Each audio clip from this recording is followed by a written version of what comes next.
Astrology और तंत्र दो अलग अलग चीज़ें नहीं हैं, और ये मैं बहुत विश्वास के साथ आपको बता रहा हूँ कि मैं ऐसा क्यों बोल रहा हूँ।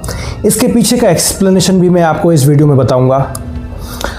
और जो लोग इस बात से विश्वास रखते हैं, इस बात पर पूरी अपनी मान्यता देते हैं कि कुछ नेगेटिव एंटिटी नाम की भी कोई चीज़ होती है इस दुनिया में, तो मैं बताऊंगा कि वो एस्ट्रोलॉजी में और तंत्र में किस तरीके से डील की जाती है और किस तरीके से डील की जानी चाहिए। तो मेरे साथ जुड़े रहिए इस वीडियो में आप, क्योंकि आप आज वो सब सुनेंगे जो कि मेरे गुरु और मेरे आचार्यों के आदेश पर मैं आपको बता रहा हूँ। तो पहला जो स्टेटमेंट है मेरा, जहाँ पर मैंने आपको ये रिवील किया है कि एस्ट्रोलॉजी और तंत्र ये दो अलग अलग चीज़ें नहीं हैं। आपने एक थ्योरी पढ़ी होगी कि कोई भी ऑब्जेक्ट, मतलब वैसे तो पार्टिकल की बात कर रहा हूँ, पर क्योंकि मैं बहुत एक सामान्य स्टेटमेंट दे रहा हूँ तो मैं ऑब्जेक्ट बोल रहा हूँ, वरना ये बात तो एटॉमिक लेवल पे होती है, मॉलिक्यूलर लेवल पे होती है, या उससे भी सूक्ष्म कहें। तो कोई भी ऑब्जेक्ट हमेशा उस वक्त सॉलिड नहीं रह सकता, वो एनर्जी भी होता है और सॉलिड फॉर्म में भी होता है। अब आप समझ रहे हैं मैं क्या कह रहा हूँ। जो लोग इस थ्योरी को पढ़ चुके हैं वो इस बात की गहराई समझ रहे हैं, और जो लोग नहीं समझ रहे हैं मैं उस बात को इस तरीके से आपको बताना चाहता हूँ कि जब आप पंखा चलता देखते हैं तो आपको लगता है कि ये एक डिस्क है जो कि हर वक्त मौजूद भी है और हर वक्त मौजूद नहीं भी है। अगर आप उंगली डालोगे तो कट जाएगी, और कभी कभी आपने देखा है कि आप तेज कोई पत्थर फेंकें और वो पत्थर उसमें से बिना टकराए पार हो जाता है। अगर आप उसमें डालेंगे तो आपकी उंगली कट जाएगी, ये आपने देखा है। तो क्योंकि वो एक आभास हो रहा है एक डिस्क का, पर वो डिस्क नहीं है। पंखड़ी पंखे की 3 हो या 4 हो या 2 हो, वो हर वक्त उस पॉइंट पर मौजूद हैं भी और नहीं भी हैं। ऐसे ही ये जो एंटिटीज़ हैं, ये जो मैंने आपको स्टेटमेंट कहा कि तंत्र और एस्ट्रोलॉजी दो डिफरेंट चीज़ें नहीं हैं, एक दूसरे के पूरक हैं, एक दूसरे को पूरा करते हैं। इसका रीज़न क्या है, इसका बेस क्या है, मैं ऐसा क्यों बोल रहा हूँ। अगर वेद की बात करोगे अगर आप, तो वेद में ये कहा है कि भगवान की ज्योति नेत्र हैं ज्योतिष। अब वो टेक्निक्स की बात नहीं कर रहा हूँ, चाहे वो नाड़ी हो, चाहे वैदिक हो, या और भी बहुत सारी विधाएं हैं, पर ज्योति यानी नेत्र है कौन, एस्ट्रोलॉजी। पर उसको कितना फोकस करना है, कहाँ फोकस करना है, कैसे फोकस करना है, उसके क्या ऑपरेशनल वैल्यूज़ रहेंगे, क्या उसके प्रोजेक्ट्स रहेंगे, कहाँ देखना है, ये तय करता है तंत्र। अब आप कहोगे ये कैसे, तो इसके पीछे की जो पूरी एक मिस्ट्री है वो ये है। फॉर एन एग्जाम्पल, आपका एक चार्ट बनवाया किसी भी एस्ट्रोलॉजर से, और उसने आपके लगन चार्ट में बताया कि मान के चलिए आपका जो लग्न है वो मेष लग्न है, यानी आपके फर्स्ट हाउस में 1 नंबर लिखा हुआ है, और उसने कुछ इन्फॉर्मेशंस दी आपको, और उसने आपको ये बोला कि ये आपका फला जो प्लैनेट है ये नीच होकर के बैठा है, या फिर बलहीन होकर के बैठा है, या रेट्रोग्रेड है, या किसी ऐसे ग्रह की दृष्टि में युति में आ रहा है, कंजंक्शन में आ रहा है कि वो आपको हानि पहुंचा सकता है किसी विशेष मोड़ पर या किसी विशेष पड़ाव पर, स्टेज पर। तो उसका अब करें क्या, मतलब ज्योतिष ने आपको बता दिया कि भाई ये बात है, उसने आपको एक्सप्लेनेशन कर दिया। अब इसके आगे का जो पूरा कहानी है, जो पूरी पिक्चर है ना, वो तंत्र के माध्यम से ही संभाली जाती है। अब ये मैं कैसे बोल रहा हूँ, फॉर एन एग्जाम्पल, अब मैं आपको इसके आगे की कहानी बताता हूँ। हम बात करते हैं बिल्कुल बेसिक उपायों की। जैसे मान के चलिए किसी का जो बृहस्पति है वो थोड़ा सा ऊपर नीचे हो गया, तो इम्पॉर्टेंट चीज़ ये कही जाती है दान देने के लिए कि आप कोई पीली वस्तु दान कीजिए, दाल जो पीली है वो दान दीजिए या फिर केला दान दीजिए। वैसे तो बहुत और भी गुप्त चीज़ें हैं, वो मैं यहाँ पर आपको सार्वजनिक तौर पर नहीं बता सकता, पर क्योंकि ये बेसिक है, ये लगभग हर किसी ने सुनी है, हर किसी ने देखी है कि केले का जो पेड़ है उसकी आप पूजा कीजिए, पीली दाल दान कीजिए, पीला वस्त्र दान कीजिए, या थोड़ा सा अगर ऊपर जाते हैं तो हल्दी में केसर या घी में केसर या हल्दी मिला करके आप तिलक लगाइए। तो माथे पर ही तिलक क्यों लगाना है, उसका त्रिपुंड क्यों नहीं लगाना, उसको अपने वक्षस्थल पर क्यों नहीं लगाना, या कहीं और क्यों नहीं लगाना। अब ये तय करता है तंत्र कि उस द्रव्य का दान देकर के किस तरीके से मैनिपुलेटिव एस्ट्रोलॉजी का एक गेम प्ले किया जाता है, या किस तरीके से मारा जाता है। ये तंत्र डील करता है, ये तंत्र डिसाइड करता है। इसके आगे फिर मंत्र आ जाते हैं। अब वो चाहे वेदोक्त मंत्र हो, चाहे वो तांत्रिक हो, चाहे वो गायत्री हो, है तो मंत्र। अब जहाँ मंत्रों का खेल आएगा वहाँ तंत्र ही आपको रोल प्ले करता हुआ नजर आएगा, क्योंकि तंत्र जो आपने समझा हुआ है वो नहीं है। मतलब ये है कि अगर किसी आदमी की वेशभूषा इस तरीके की है कि वो काले कपड़े ही पहनेगा, वो ड्रेडलॉक्स ही लगाएगा, या उसको कुछ अलग ही पहनना है, और फिर वो ये बात बोले कि मैं तांत्रिक हूँ, तो आप उसकी बात पर विश्वास मत कीजिएगा। तांत्रिक का मतलब ये है कि वो पूरा मैकेनिज्म जानता है कि कहाँ से चीज़ों को उठाना है और कहाँ रखना है, तो वो होता है तांत्रिक। तो चीज़ों को संभाला कैसे जा रहा है ये तंत्र में आता है।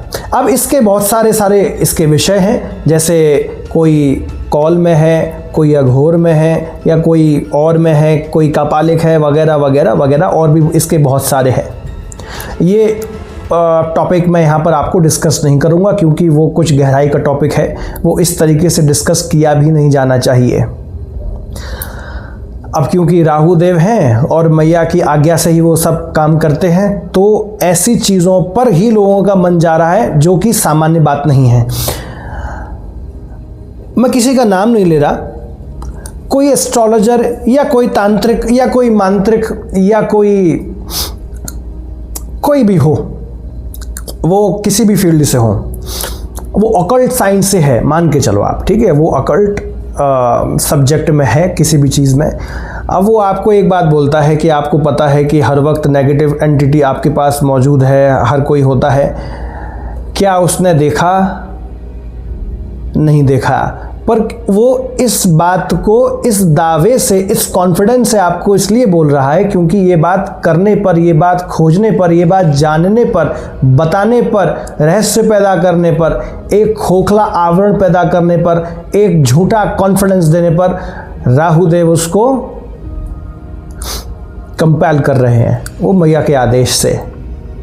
क्योंकि झूठ तब होता है जब सच होता है, उसका दूसरा ही पहलू झूठ होता है। बहुत सारे लोग ये बोलते हुए आपको मिल जाएंगे कि जब एम्बुलेंस जाती है तो उसके पीछे बहुत सारी आत्माएं पीछे होती हैं, बहुत सारी एंटिटीज़ पीछे होती हैं, वो इंतज़ार कर रही होती हैं कि वो एक होल खोलेगा, उसके थ्रू वो पास आउट हो जाएंगे। फिर बैतरणी नदी का क्या मतलब, फिर हमारे हिंदू स्क्रिप्चर्स का क्या मतलब, इस बात पर आपने ध्यान दिया?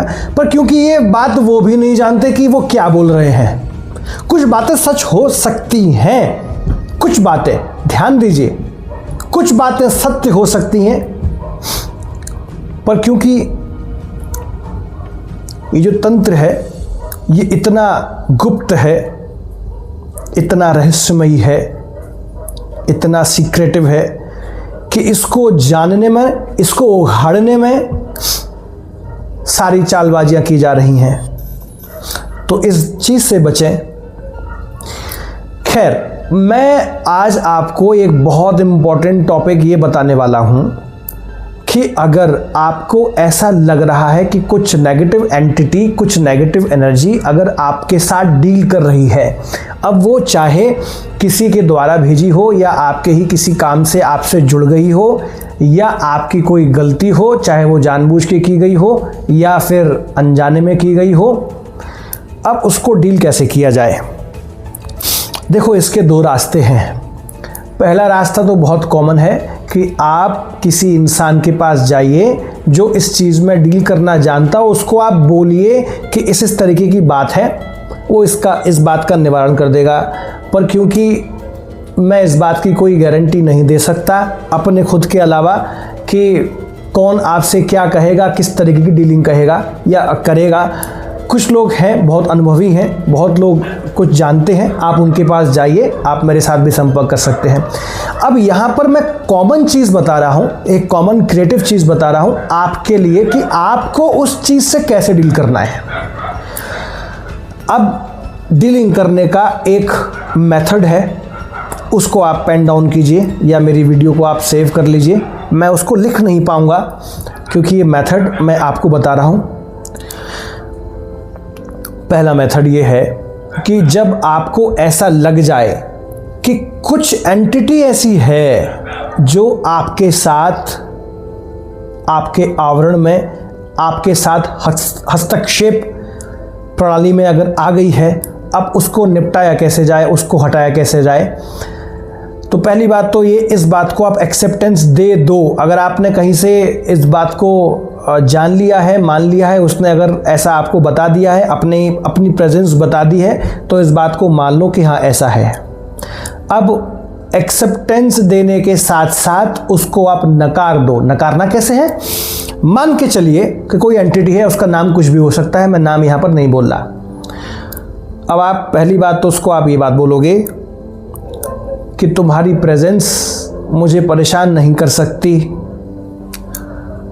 क्योंकि मेरा मन मेरे बस में है, मेरा हृदय मेरे बस में है और मेरी बुद्धि मेरे बस में है। और तत्काल आप मैया की शरण में जाएं, उसी क्षण आप नाम जाप करें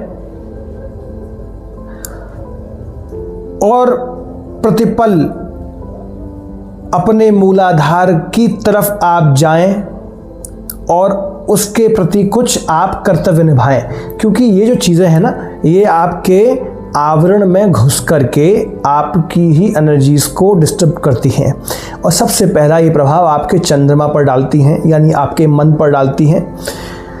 एक विशेष बात ये है कि जो चंद्रमा है ना, जो चंद्रमा है वो पितृलोक से भी बहुत गहरा संबंध रखता है। रखता तो केतु भी है, रखते तो शनि भी हैं, रखते तो सूर्य भी हैं, पर मैं अभी चंद्रमा इसलिए कह रहा हूं क्योंकि उनका संबंध बहुत गहरा है केतु के साथ साथ, ऐसी चीज़ों के साथ, एंटिटीज़ के साथ। तो आपको आपके चंद्रमा को बहुत बलि करना है। वो कैसे करना है, उसके लिए आप मुझसे जुड़ सकते हैं। कुछ रेमेडीज़ ऐसी हैं जो आपको 2-4 दिन के अंदर ही रिजल्ट सिखा सकती हैं, वो मैं आपको यहाँ बता नहीं सकता। तो आपको आपके चंद्रमा को बहुत बलि करना है, केतु देव से आपको प्रार्थना करनी है, उनके कुछ आपको उपाय करने होंगे। मूलाधार के ऊपर आपको आपका काम करना है और मूलाधार जैसे जैसे आपका एक्टिवेट होगा, आप ये महसूस करोगे कि जो चीज़ जानबूझ के भी छोड़ी गई थी या गलती से आ गई थी, किसी के द्वारा प्रोजेक्टेड थी या अपने आप से आ गई थी, अब उसका प्रभाव आप पर नहीं पड़ेगा। और मूलाधार को, ये इन सब चीज़ों को किस तरीके से एक्टिवेट करना है, इसके लिए तो आपको मुझसे कांटेक्ट करना होगा और आप इन सब बातों के लिए आप मुझसे कांटेक्ट करें। इस वीडियो में इतना ही, मैं आपसे मिलूंगा अपनी अगली वीडियो में। Thank you.